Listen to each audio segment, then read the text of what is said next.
Contohnya saya jemput Yang Berhormat Bakri, kemudian yang terakhir diikuti oleh Yang Berhormat Merbuk. Sila Yang Berhormat Bakri. Terima kasih Dato' Speaker kerana memberi peluang kepada Bakri untuk membahas pindaan Akta Perhutanan Negara 1984 dan juga terima kasih kepada Yang Berhormat Jelutong kerana bagi giliran dia kepada saya untuk bahaskan. Hari ini saya ingin membincangkan hanya dua perkara yang berkenaan dengan pindaan akta ini. Yang pertama adalah pindaan Seksyen 11 dan 12 di mana Seksyen 11 adalah berkenaan dengan kuasa pihak berkuasa negeri untuk mengeluarkan kawasan tanah daripada hutan simpanan kekal dan juga Seksyen 12 adalah berkenaan dengan penggantian tanah tersebut. Bakri berpendapat bahawa pindaan ini walaupun ke arah yang lebih baik di mana hutan simpanan kekal yang dikeluarkan di satu tempat mesti diganti di tempat yang lain. Ia tidak akan mengatasi masalah forest fragmentation dengan izin, iaitu pemecahan hutan di mana pemecahan kawasan hutan yang besar menjadi cebisan hutan yang lebih kecil.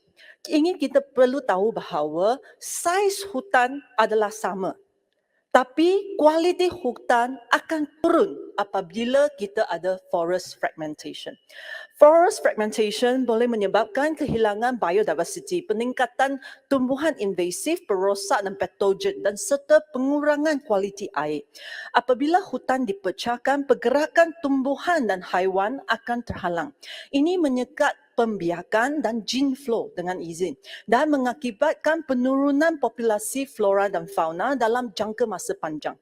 Persekitaran bukan hutan di bersebelahan cebisan hutan terpecah juga akan mengubah keadaan di dalam hutan dari segi suhu, kelembapan, cahaya dan sebagainya di mana kita panggil age effects. Age effects ini akan membawa kesan buruk terhadap kesihatan pertumbuhan dan kemandirian pokok, bunga, paku pakis dan lumut serta pelbagai kesan sekunder terhadap haiwan yang bergantung dengannya. Bakri sangat bimbang bahawa penggantian tanah di Seksyen 12 akan memberi alasan yang sangat baik untuk kerajaan negeri di mana mereka kata kita ada melindungi hutan simpanan kekal kerana kita menggantikan dengan tempat yang lain.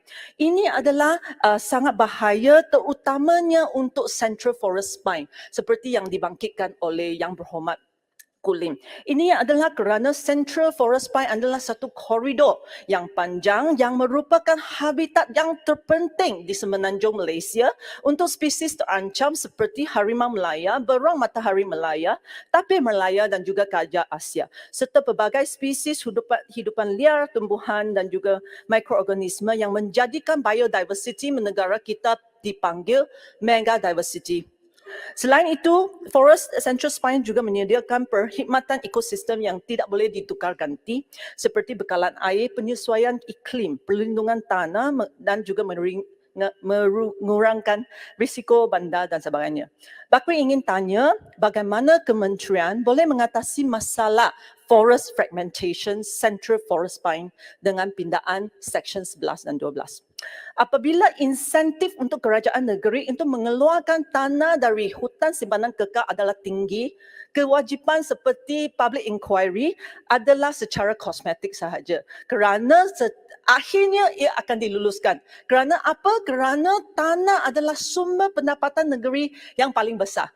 Kita perlu tahu bahawa kerajaan persekutuan ada lebih kurang pendapatan 250 bilion. Ini berbanding dengan kerajaan-kerajaan negeri di mana adalah kurang daripada 2 bilion dan yang lebih tinggi Sabah dan Sarawak. Tapi ini hanya adalah 1% daripada pendapatan kerajaan persekutuan. Untuk meningkatkan pendapatan kerajaan negeri, hutan simpanan menjadi sasaran kerajaan negeri. It's all about the money.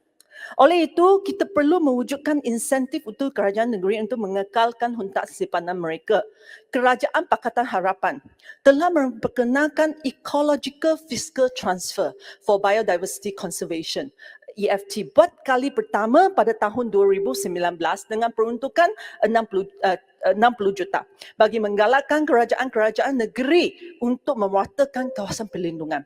EFT ini diteruskan pada tahun 2021 oleh Kerajaan Perikatan Nasional. Baru-baru ini Kerajaan Keluarga Malaysia, Perdana Menteri mengumum untuk meningkatkan peruntukan EFT kepada 100 juta. Ia bermaksud bahawa tak kira kita Pakatan Harapan, Perikatan Nasional ataupun Barisan Nasional, semua telah bersetuju dengan EFT.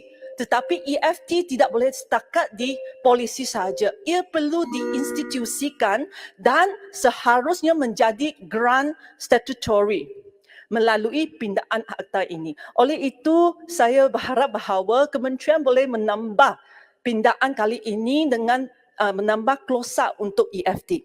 Yang kedua adalah berkenaan dengan perdagangan karbon, di mana ada ramai yang berhormat telah bangkitkan. Saya juga memerhati bahawa kita both sides of the political divide dengan izin telah bersetuju dengan perdagangan karbon, kerana perdagangan karbon boleh meningkatkan pendapatan kerajaan negeri dengan memberi insentif yang tambahan untuk mereka untuk melihara hutan mereka. Ini adalah sangat baik. Saya juga telah kawan Menteri Air dan Alam Sekitar telah mengumumkan kerajaan akan mewujudkan voluntary carbon market. Tetapi kali ini kita tengok pindaan akta perhutanan, kita tak tengok apa-apa klausa yang berkaitan dengan perdagangan karbon, di mana perdagangan hutan, memandangkan hutan adalah carbon sink yang besar. So oleh itu saya ingin tahu bahawa bagaimana kementerian terlibat dalam penubuhan voluntary carbon market, adakah carbon stock hutan adakah ada rancangan untuk membuat satu legal framework untuk perdagangan karbon ataupun akta baru akan diwujudkan. Dan saya juga ingin mengingatkan, saya tidak tahu bahawa Menteri sedar ke tak. Ya, Menteri sama ada sedar bahawa baru-baru ini Kerajaan Sarawak juga telah membuat pindaan untuk menyediakan kerangka undang-undang yang membolehkan perdagangan karbon. Kenapa Kerajaan Persekutuan lebih perlahan daripada kerajaan negeri? Oleh itu saya berharap bahawa kita jangan tunggu lagi dengan pembentangan dan pindaan lain kali. Kita tambah klausa EFT, tambah klausa perdagangan karbon dalam pindaan kali ini kalau boleh. Kerana kita kena tunggu lama. Kita semua tahu bahawa satu rang undang-undang mengambil 2-3 tahun sebelum dia bentang lagi di Parlimen. Oleh itu saya sangat berharap bahawa kementerian boleh buat apa-apa, kita buat pindaan, buat sikit pertambahan klausa kepada pindaan kali ini supaya kita boleh luluskan bersama-sama. Sekian sahaja. Terima kasih. Terima kasih, Yang Berhormat Bakri.